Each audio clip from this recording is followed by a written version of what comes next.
Close your eyes. Now think of the greatest party you've ever been to. Super music, exciting people, fabulous foods. Now open your eyes.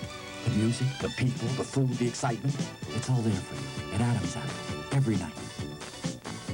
Adam's Apple, 61st Street and 1st Avenue.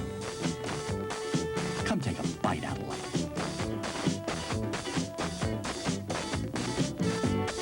Want to see something you've probably never seen before on color TV?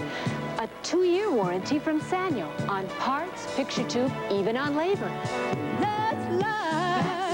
Oh, that's what people say.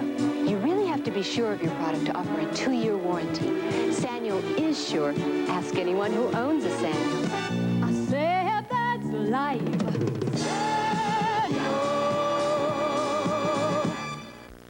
For alignment, ball joints, shocks, or brakes, come on in. We got what it takes. Great parts, great service, great bear.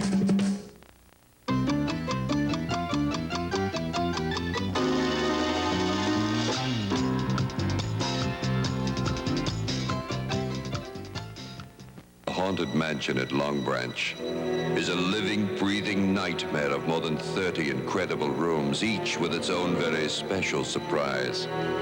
Wander through its myriad of secret passageways and winding labyrinths. Discover the graveyard of the living dead and its unimagined terror. There's Renfield and his spiders, the Prince of Darkness, Count Dracula, and many more. At the Haunted Mansion at Long Branch, it's waiting for you. Channel 2, New York.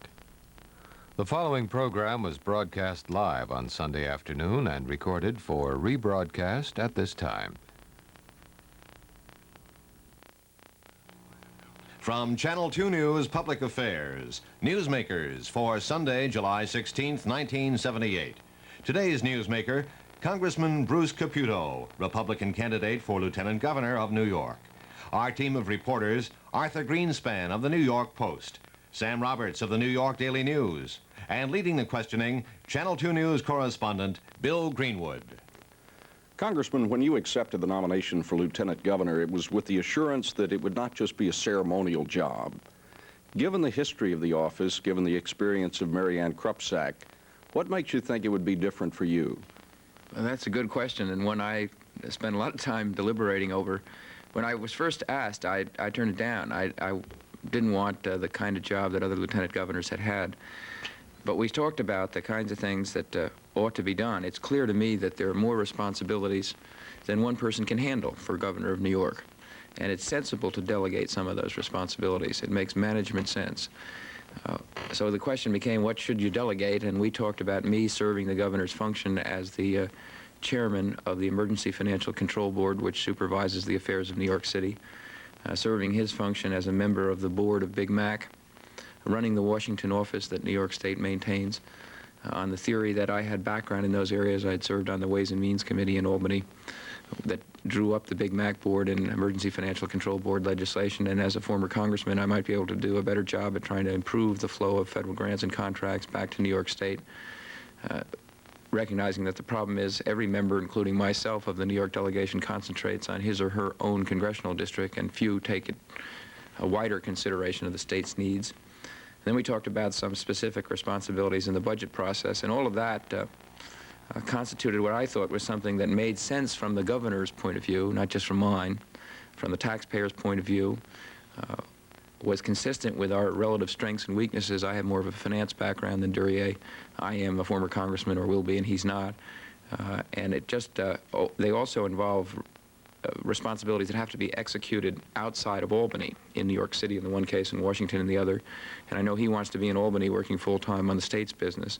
And it just seemed to be something that was more specific than anyone else ever worked up before, more consistent with what the two persons serving in the top level wanted to do and could do well, consistent with geography and background and things like that.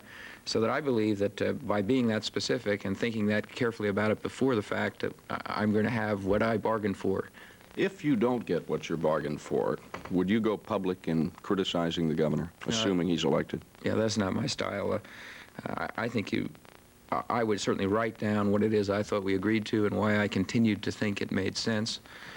And if he disagreed, he was the one who got elected governor, not me, and I would try to work with the situation from there, but I wouldn't try to undermine his position through publicity. Do you think Mary Ann Krupsack was wrong in doing that?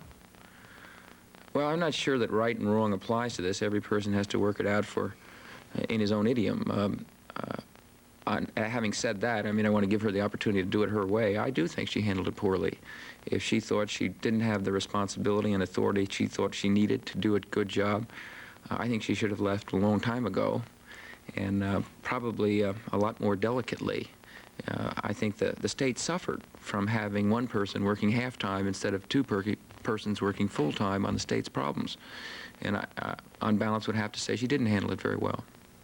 Congressman, it was reported in the Buffalo papers, I think, that you believed that the man on the top of your ticket, Assembly Minority Leader Duryea, had made a mistake in voting for, I guess, billions of dollars in taxing increases in the state during his term in the Assembly. Did you feel that way, and did you in fact ask him to admit that was a mistake? And if so, do you believe that during his term as a legislator there are other mistakes he has made? Okay, I'd never asked him to admit mistakes or confirm that he did the right thing on those votes, and I frankly don't know his voting record that well. I would presume he voted for several of the Rockefeller tax increases.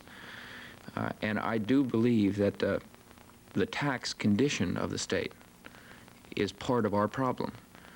The reason we are the only